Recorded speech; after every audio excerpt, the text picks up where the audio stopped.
Hello.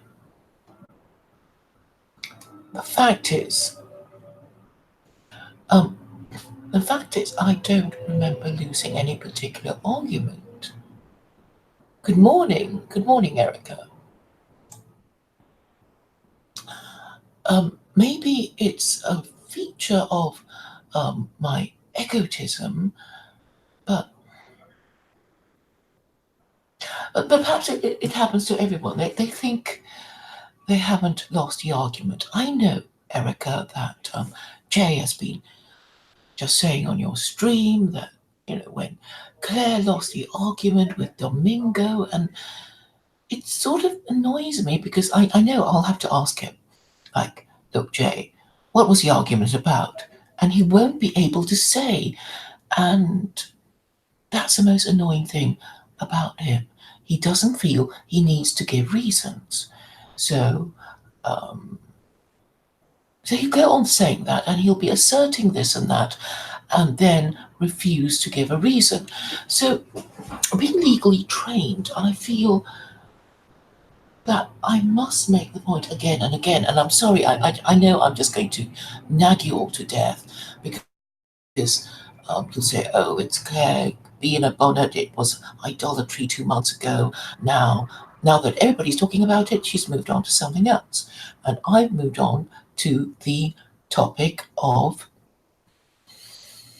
valid arguments. And I'm afraid, I'm afraid people don't get it about valid arguments. And this is very frustrating for me, but I hope that together with Jen, I can make this point clear. And, and this is a game that we can all play. Because really, the thing about this debate that we had that I lost, I'm okay about that. I lost the debate. I'm fine. I'm all right. People thought I was having a nervous breakdown, but it's actually okay because in my mind, I don't think I'm lost. In my mind, I think people just don't get it. And so, what do they not get? I think they don't get the concept of a valid argument. Hello, culture bearer. And Jay doesn't get it, and he doesn't want to get it either. And that is just the worst thing in the world. And I know Jen said to me that just forget it, Claire. You know he's a moron. He can't get it. He'll never get it. You expect too much of him. His head will explode if you make him get it, and then it'll be all over the carpet and you'll have to clean it up. So, can't you see he won't get it? He can't get it. You must leave him alone.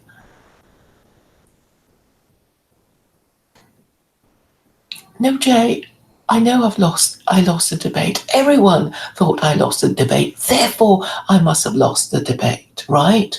So, Jen's position that an entity whose existence is in doubt is the way she says it is.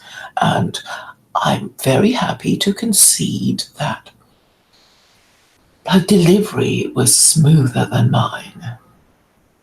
I mean, really, it was just so much better than mine. It's just that when you try to make sense of the words, it doesn't make sense. And although my delivery was halting, I felt I made the most sense. And therefore, the best way to express this is to get people to read the transcript. So you won't hear the seductive, smooth tones of Jen and my halting, stuttering delivery that clearly lost me the debate, even though I think I made quite a lot of sense. Oh, excuse me.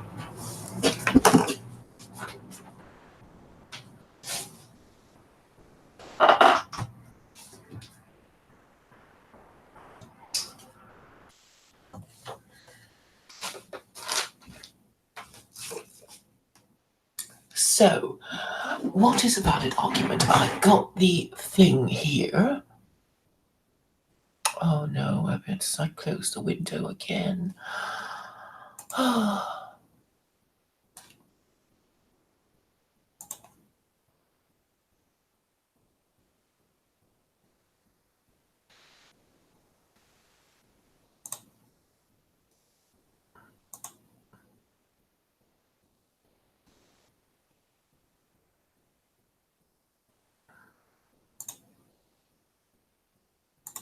Okay, so basically, valid argument is an argument that is understandable and obvious and logically um, unarguable.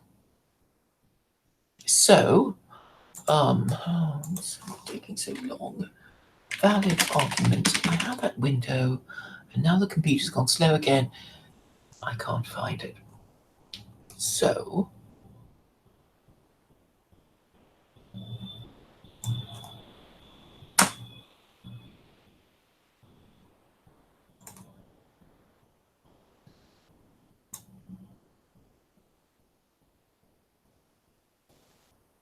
oh, this is good. I found it. Validity and soundness. And then this is another thing that invites you to tell me about all the arguments I've lost, all right? And it's important that you do so because I'm really anxious to make people understand whether an argument is valid or sound. So, so here's an example of it.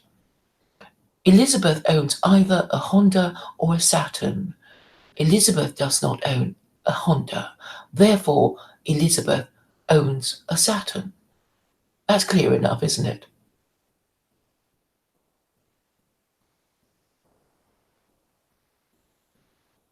So, so that's an example of a valid argument, and an example of an invalid argument is as follows. So it is important to stress that the premises of an argument do not have to actually be true in order for the argument to be valid. An argument is valid if the premises and conclusion are related to each other in the right way, so that if the premises were true, then the conclusion would have to be true as well.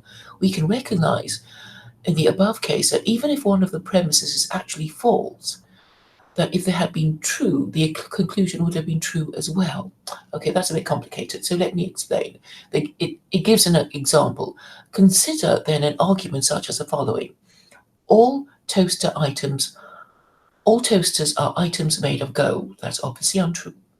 All items made of gold are time travel devices. Therefore, all toasters are time travel devices.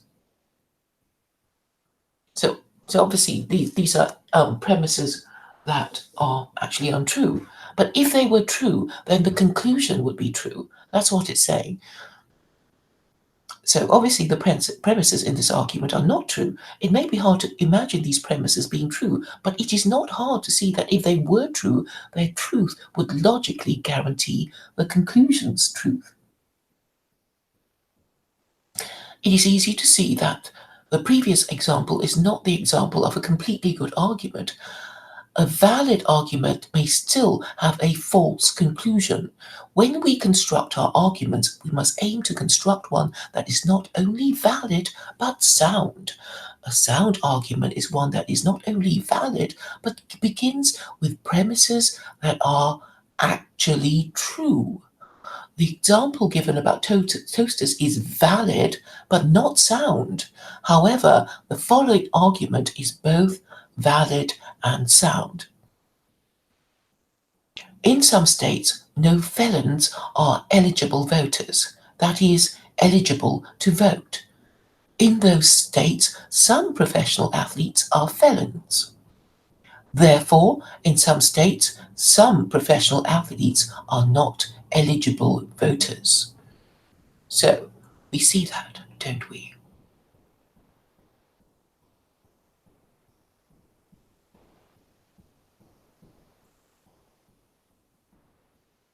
So I'm going to post this to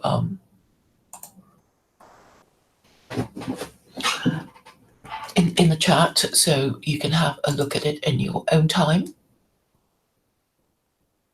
I don't practice any kind of law. I never practiced. So I'm not going to say I have, extensive court appearances, but I have appeared in court to put my claim I thought I did it okay. The judge was kind, but um, I could not have won the case because it would have precipitated a constitutional crisis because it's one of my one-party state locks.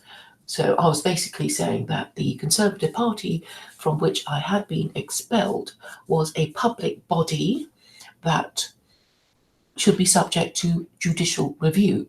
So this is what I'm basically arguing would protect people in a one-party state. Because as you well know, any of you who've ever joined a party is that you join a party, you get too well known because of your activism or whatever you stand out for. You are perceived as a danger.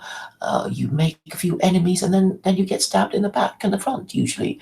So um, in the BNP, there were lots of people who were basically kicked out for being a threat to the leadership.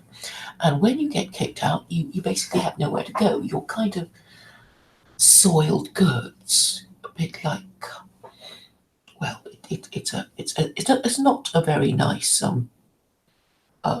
example, but yeah, it's like women in the olden days who were raped. They just wouldn't be considered an eligible, a suitable wife for any man. So you're soiled goods.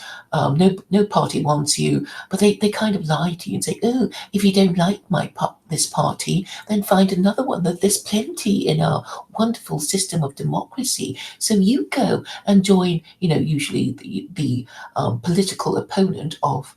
The rival party of a party you were kicked out of, and then of course nobody will trust you, and you know, and your reputation will indeed have been soiled.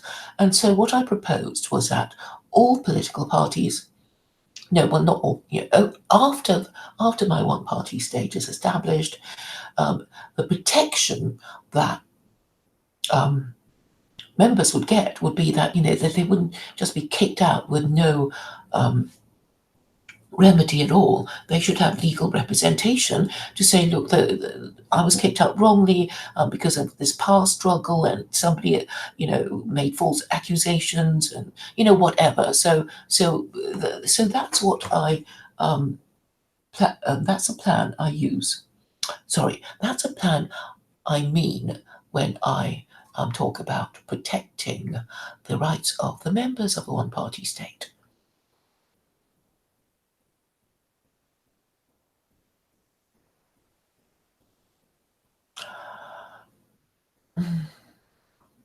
Jay is still going on about the debate on feminism that I don't. You see, that remember Space Pan, and I wouldn't debate him. You just don't debate people like that. I certainly won't debate people who don't get what a valid argument is. It would be beneath my dignity. Obviously, I had to look it up in order to read it to you with more confidence and obviously I needed examples. So this is something you didn't know about, and I'm trying to educate you. And I put the blog post containing the argument between Conops and John Vance, which Jay repeatedly, persistently refuses to look at. I even wrote down what was said minute by minute, to help make his homework easier for him. So he can say, well, this argument that John Vance put was invalid, and that other one was also invalid, and that other one was also invalid, and therefore he loses the argument. He loses the debate.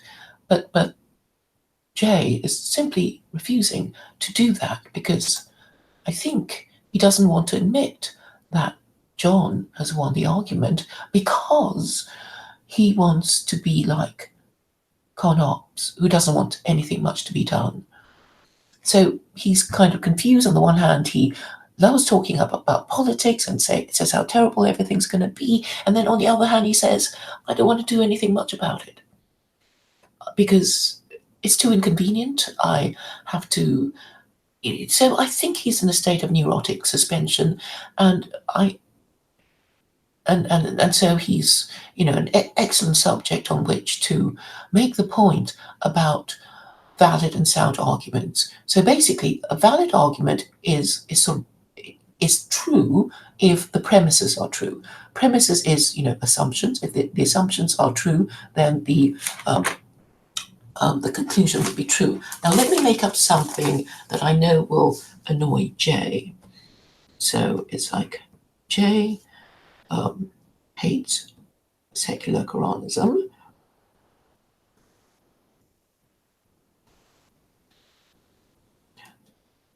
Claire loves secular Quranism.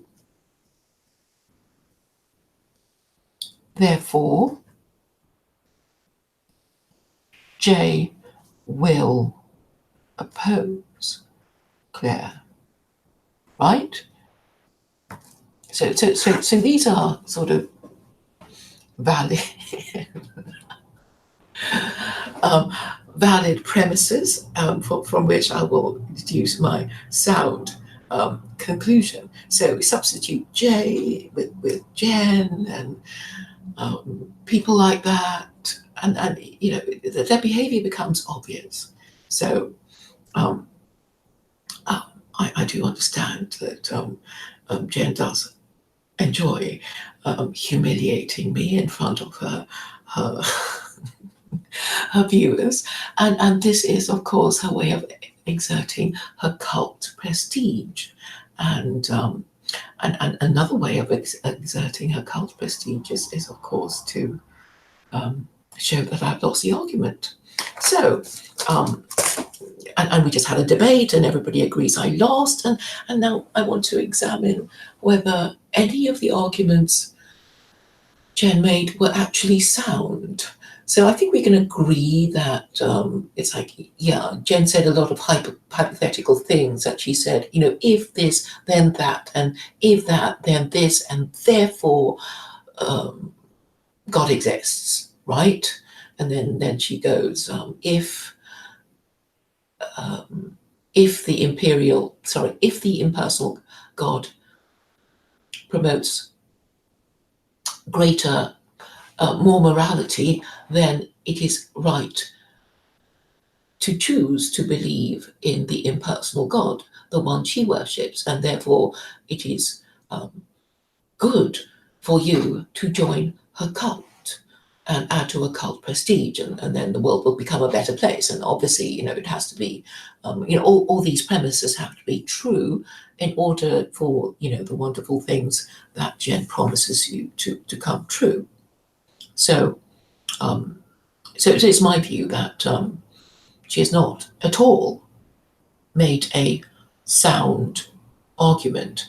But what about mine? I mean, you're going to say, oh, but Claire, yours are rubbish too. And I will sum up what I said,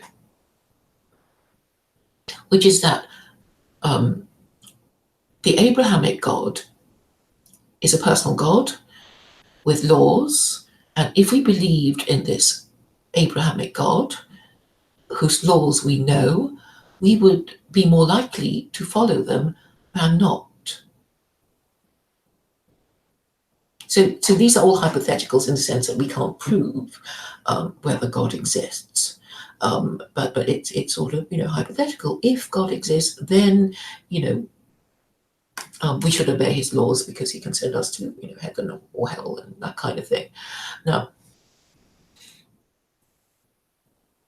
we have to measure morality in order to compare, because, it's like, oh, morality, we have to talk about how it can be measured. And if it can't be measured, then neither of us can prove that our point is true. So I'm basically saying, look, if you want morality, you need rules. If you need rules, you need them written down. And if they're written down, you're more likely to follow them. And Jen says, I have my oral tradition. I'm not going to tell you what the rules are. You will have to listen to me, hear my teachings, and if you're good and don't piss me off, I will let you have the benefit of my teachings. So And then I suppose, from these sort of two positions, my secular Quranism and Jen's warmth and charm and magnetism and well, quite entertaining cruelty. You can decide, who you want to choose from. I'm not exactly offering fun. I'm offering slut shaming, and this has triggered a lot of her supporters who just want to bask in the warmth of Jen, and I understand that. I understand that, but we have to, talk about valid arguments, and is any of okay. Um, I'll be generous and say Jen has presented a valid argument of the impersonal God, because you know clearly nobody can agree on whether God exists, but if he did exist, there are two schools of opinion. One is that he's impersonal, and the other that he is.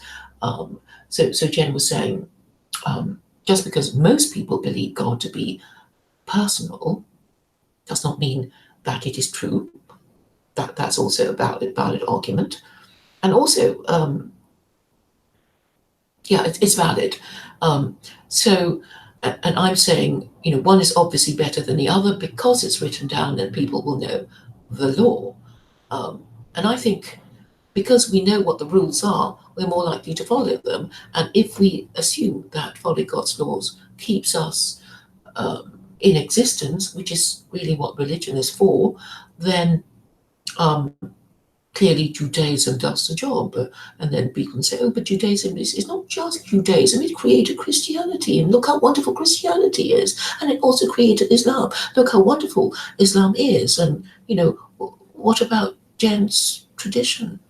We don't know anything about it, and we can't tell. So I think I have put forward the sound argument, and Jen is saying just because there's more of you than there is of me doesn't mean I'm wrong. And I provided the following proofs, and I'm so clever and magnetic and charming and charismatic, and I'm not going to deny it. So we must distinguish between the valid arguments, which is again arguments that would be sound if true, and arguments that are obviously sound, which is both valid and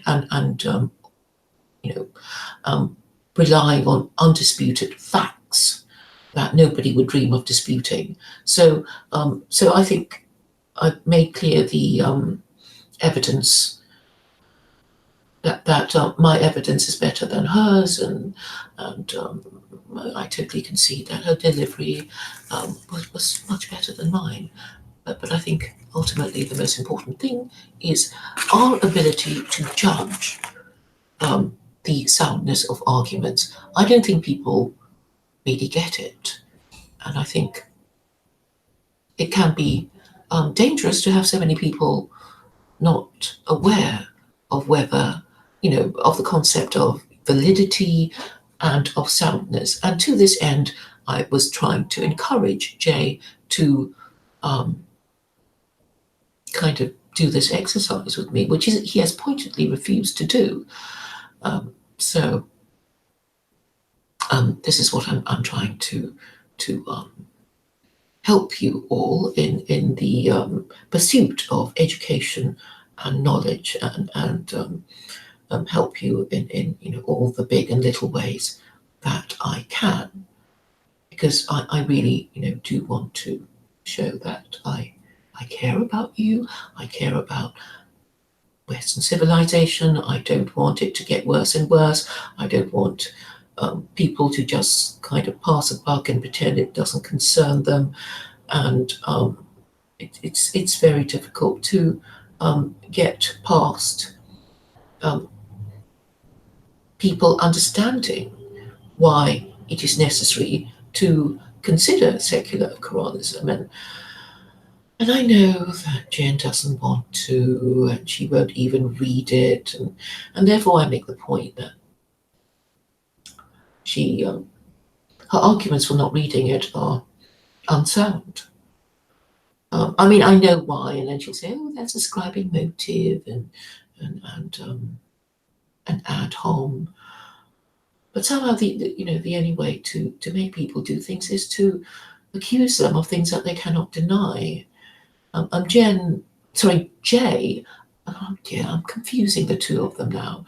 So Jay is sort of saying, well, he tried reading the Quran, but he was just he hated it so much he threw it out without reading it. But it's like, it's okay, Jay, because I know you don't like reading anyway, and the Quran is a difficult book.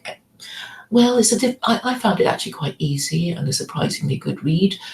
But Jay couldn't get over his emotions, so he hated the idea, and then he couldn't bring himself to read it, and then I guess he didn't want to change his mind anyway because he wanted to be with the people who didn't like secular Quranism because they're his people, and I'm just a female and a foreigner, and nobody listens to me, and I lose all the arguments, apparently.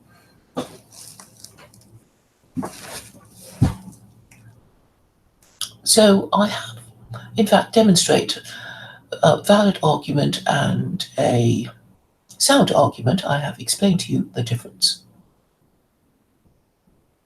No, I don't want to debate with you, Jay, because you just bullshit, and you exhausted even Jen, and you know, she's better than me, and she got tired after an hour of talking nonsense with you, and actually asked me to end it. So if you can bullshit and say things that are not even valid arguments, I well then clearly I don't want to debate you. I do want serious debates, and talking to somebody who just basically bullshits and can't even say what a valid or sound argument is, and refuses to do the exercise for the improvement of his mind, um, is I guess not really worth it.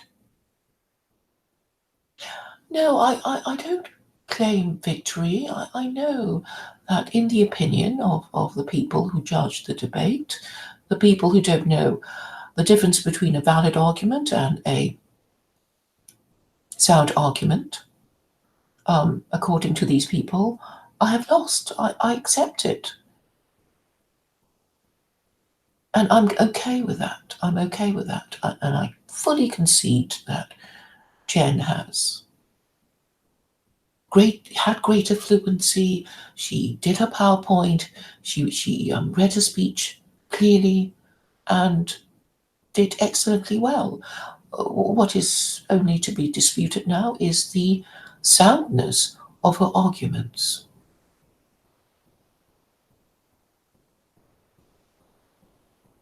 Yeah, go. Jen wants you to debate somebody else, so please go ahead and waste their time and make steam come out of their ears, Jay.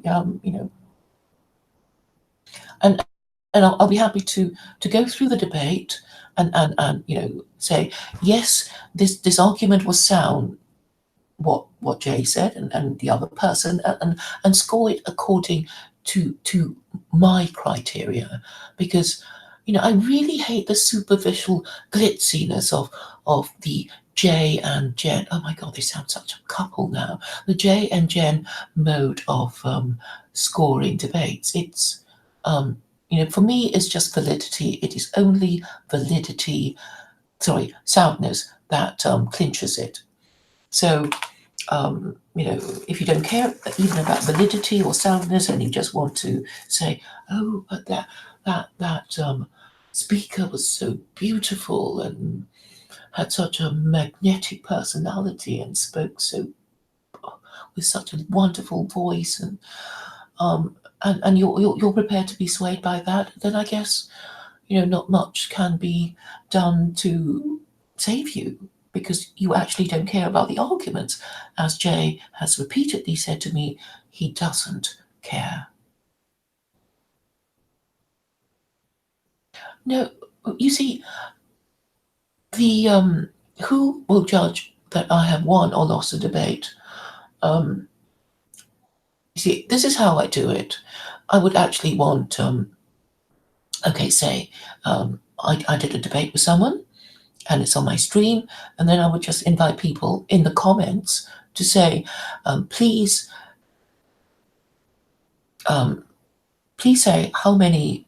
Sorry, please say what you think the argument was about, and okay, so list the subject matter, list the different arguments each speaker was using, and then say which was the winning argument. And this is all you have to do. So it wouldn't be, oh, appearance, demeanor, fluency, rather, and all that. It'll just be those three things. And I'm actually making the exercise of debating easier for the judges.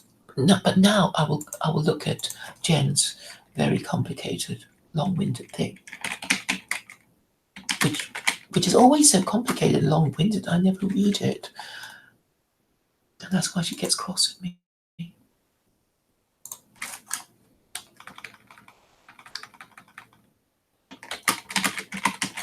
But next time, just watch out for Jay. So when he says, somebody won the argument, just say why.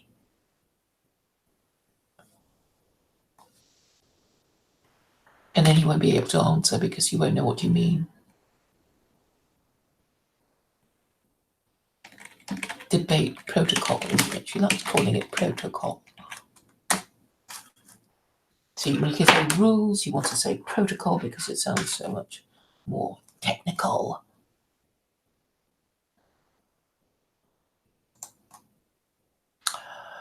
I'll read her thing to do it justice. Stream protocol, no. Debate strategy, scoring, that's the one.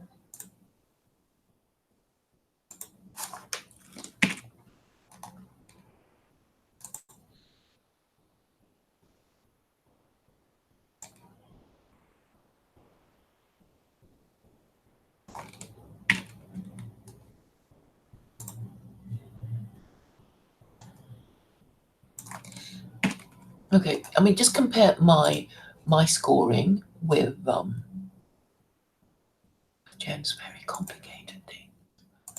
Because the more complicated the thing, the easier it is to kind of mold the result, shall we say. So I don't think I'll be able to persuade any of the Jen crowd to say, why don't we do it Claire's way and talk about valid and sound arguments and see which of them made the sounder argument, or I don't think that's going to happen, and obviously I will have to accept that I lost the debate. So debate style, three modern styles: blood sports, friendly conversation, and the third is the formal debate. And this was just so awful. I just won't ever do it again, because the disadvantage of this is that it used to be a Western tradition, and now nobody can do it properly anymore. And then people get confused. One of the things I was particularly complaining about, which I kind of didn't see myself, I was basically agreeing to, all the things Jen was making me agree to, because I thought it would be rigged, and so that was, why I kind of just agreed to everything. And was it rigged? I certainly thought that the streams afterwards were, but it doesn't matter. It doesn't matter, because the point is that it was actually a good learning experience, and I was glad of the opportunity to do it, because you kind of see how things can go wrong, or people just sort of zone out. So I know that Jen was hosting a series of these debates, and I thought, in theory, I was really interested in it, but on the day it was like, oh no, I can't listen to Will and Zach debate free speech, free will again. I just couldn't, and so I kind of went to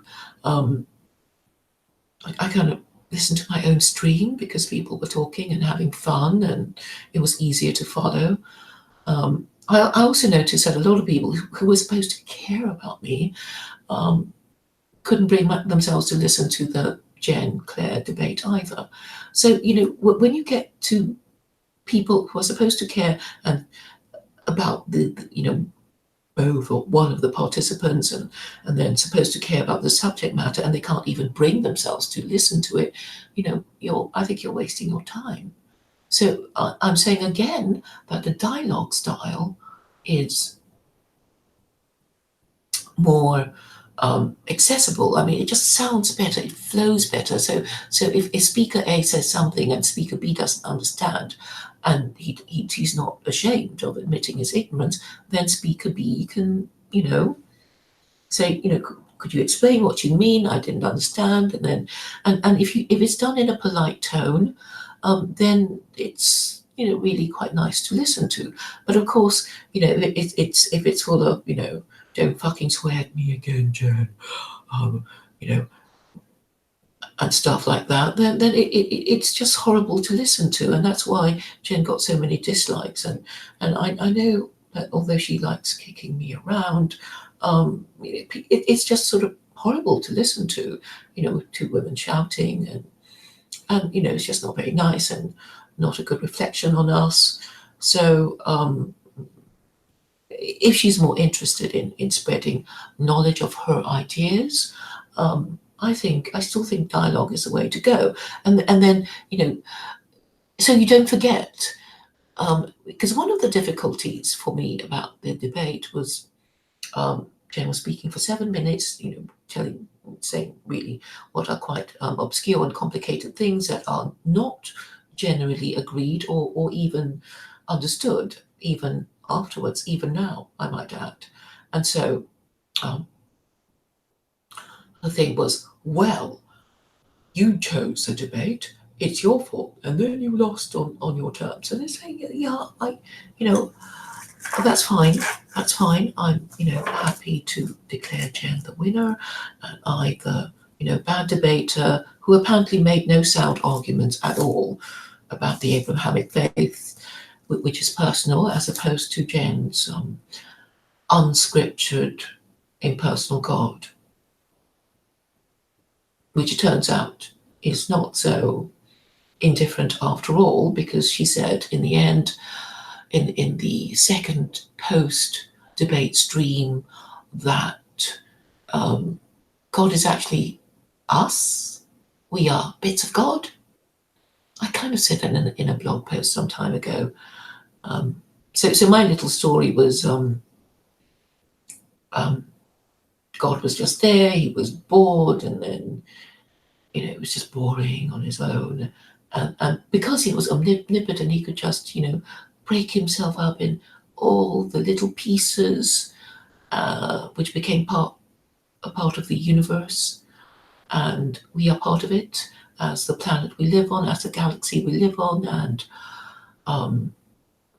we are part of God. And in that way, he knows us because we're part of him, really, or something like that. It's an intriguing thought, and it's really a more spiritual kind of thing than the more practical side of things that I want to talk about. And of course, I'm very goal orientated and very goal focused, and that's why I guess I kind of drive myself mad, thinking, oh my God, look at this long stream of Jens. There might be a few gems here and there when I speak, but for the rest, it's just a shit show, and I'm hoping that I will get interested people who will just clip my stream and hers for the good bits, and in this way propagate our message. So that's what I hope for. Our peaceful message, I might add, because I'm just saying, please can we just return to common sense again? Please can we acquaint people of the difference between a valid argument and a sound argument, and let's judge debates according to the quality and the soundness of the arguments made by each speaker, and not just by their demeanor, by their smoothness. I mean, do we want con men to con us? Do we want bullshitters to bullshit us? We're just asking for it when we talk in these terms. So, and I just want to say really, how much I've learned from John Vance. And what I particularly admire about him is that he's not afraid to go into hostile territory and to make his points, and he makes them briefly and clearly, so people remember them. So even when he gets kicked about by people hostile to his views, he manages to make his points, and in the end, it is what he said that you understood that stays in your memory. And if you're an honest person, you will say, well, John said this and he said that, and it made sense to me. But if you're like Jay, who only cares for the posing and the positioning of people who pretend that they have won when they have lost, when their arguments were in no way sound, um, you know, so Jay and Jen are in a way a kind of ideological couple, and yeah. So that will be, I guess, that will be the next interesting phase of our YouTube community, and I guess I wish to align myself with the people who prefer sound arguments, prefer logic, truth, and morality, and will be seen to be submitting to it. And yeah. So I was going to say what about the structure. Okay, informal debate. Oh my god. No, this is too complicated. I can't read it. I'm not going to read it. And also, it's not sound with people speaking only twice, because you sort of suddenly realize why in these formal debates you get somebody who makes his point, and then well both speakers make their point, which is their first opportunity of speaking, and then the second opportunity is to rebut each other's points, and then there should have been a final speech, because there will be points arising in the rebuttal that both will feel the desire to deal with, and they would feel cheated, because obviously whoever has the last word will just get to say whatever they want about the other person's arguments and stuff. So this will obviously has happened a lot, and then people finally realize, gosh, we can't just have the speaker speaking just twice. They have to speak for 3 times in order to not come to that place in the debate when I felt that I never had a chance to deal with the new points that Jen raised. Obviously, I should have spotted that, but I thought, oh, just two, speaking twice, that's fine by me. I don't really want to speak longer than, more often than that. So, yeah, and then I say that formal debate is just boring and horrible.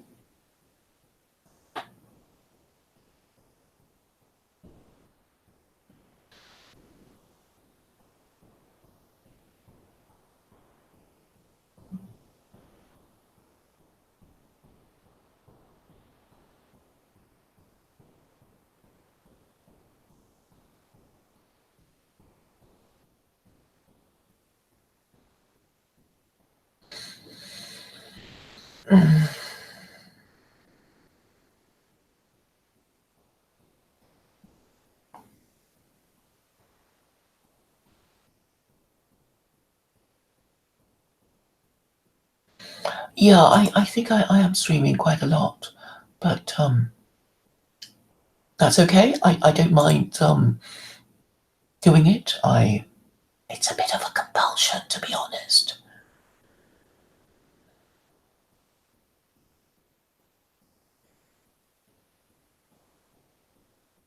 And also, I kind of want, I am a woman in a hurry. So I will finish now. Thank you all for coming. I just wanted to say, oh yeah, the title of my stream, Arguments I Have Lost. Come on, people, just post in the chat and in the comments and tell me the arguments I've lost, especially you, Jay, especially you. And you've got to say which ones and why. And I know you can't do it. You won't be able to remember. It's like, oh, I got the impression you lost because this person was just being really annoying and you were annoyed and you lost the argument because you were annoyed. Because that's the sort of thing he says. So, can we raise ourselves from this superficial judgment of arguments? Please, please, we're not animals. We're not just cats and dogs. Whose hackles are raised when somebody seems agitated. They must actually examine the soundness of the argument.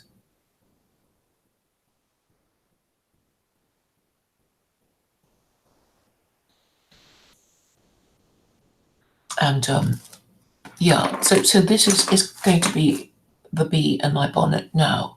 Is there anything anyone wants to say about that? Do you kind of get what I mean about valid arguments and sound arguments? Oh yeah, what I was trying to do is kind of get you guys to look for sound arguments in our speeches. So there'll be 4 paragraphs in the comment section of my video, and then you can seek the sound argument and say, this is the sound argument that I spotted from Jen. Okay, that will be fun, wouldn't it? Okay, so the first one is Jen's proposition. That's what it's called, proposition.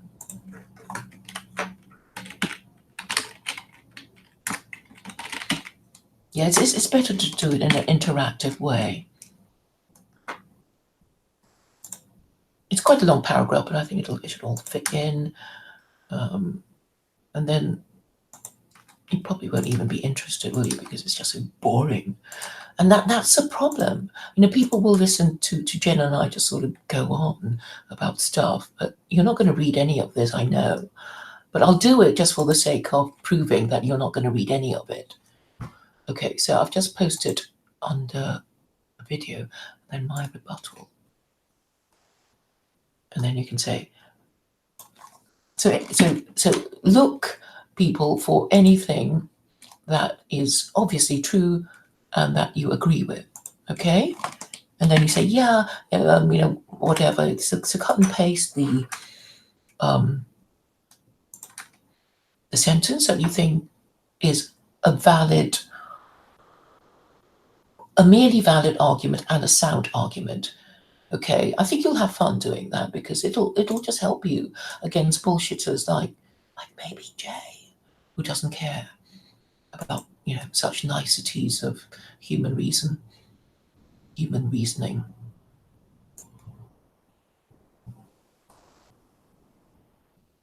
Okay, so I've done 2 of the speeches,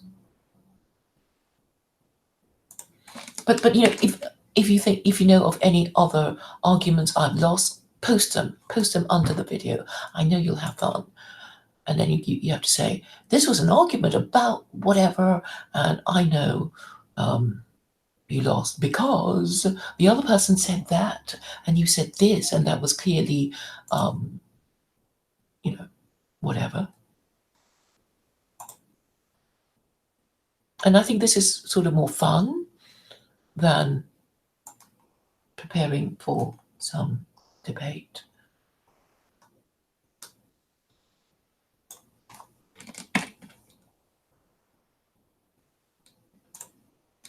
Because then you actually know what it is. Yeah, okay, I've done that. So please, don't just go away. Just come back, and go through all the things said, and then, you know, I know some of you will. I know. Yeah, maybe Alex Woodrow because he's the studious type. I know Jay will just be truanting.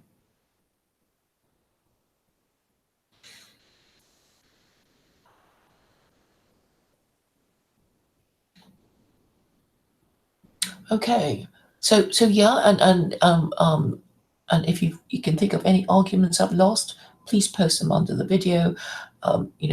If it's from some argument um, in a YouTube video, please also do that.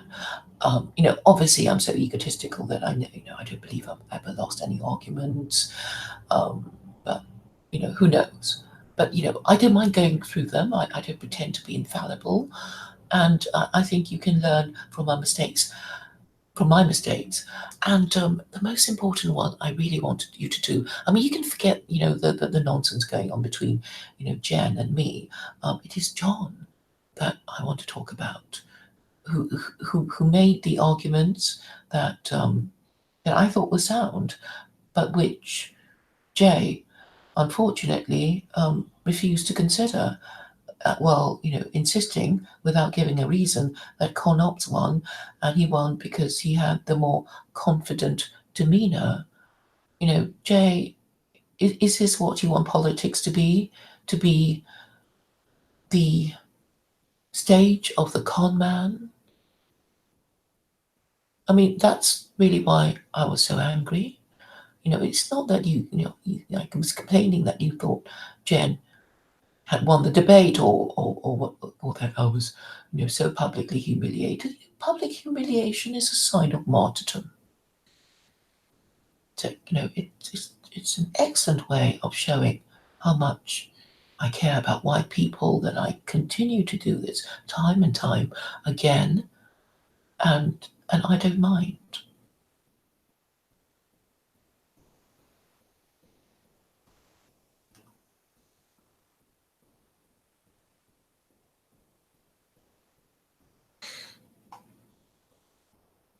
So please look at the best way is to go. Okay, you can go to the blog of I mean, the blog post saying survey, who do you think won the argument and why? And just, just identify who said what and said, in this little debate, I think blah, blah made the sound argument. Just go for the sound argument. Ignore all the, you know, lies and stuff. And then I'll just sort of tot it up. And then, because what I want is to um, be objective, and that's the whole point of logic. You are objective. It's not going to be, oh, but I felt this about Jen because I like her and I like the way she talks, and she's so smooth and so warm, and whatever, and I don't like Claire because she's a secular Quranist, and she stuttered and she hesitated and she bumbled about, and therefore I'm not going to give it to her, even though I made sound arguments. So I don't want it, we should just be judged on the soundness of our arguments, not how, attractive or charismatic and well dressed we are. I mean, it would be the most terrible thing, wouldn't it, if you had to go to court and the other side had a prettier lawyer than you.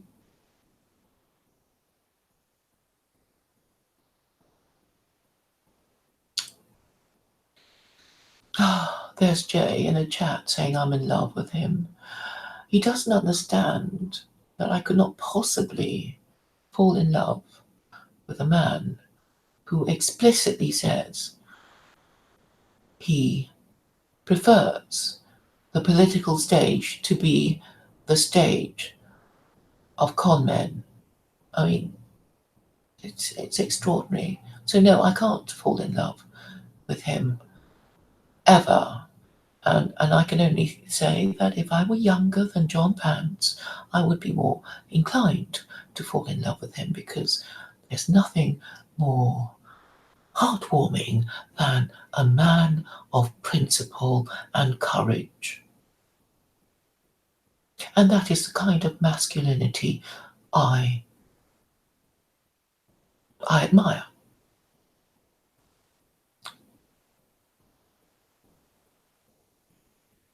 Thank you all for listening. I hope I haven't rambled on for too long.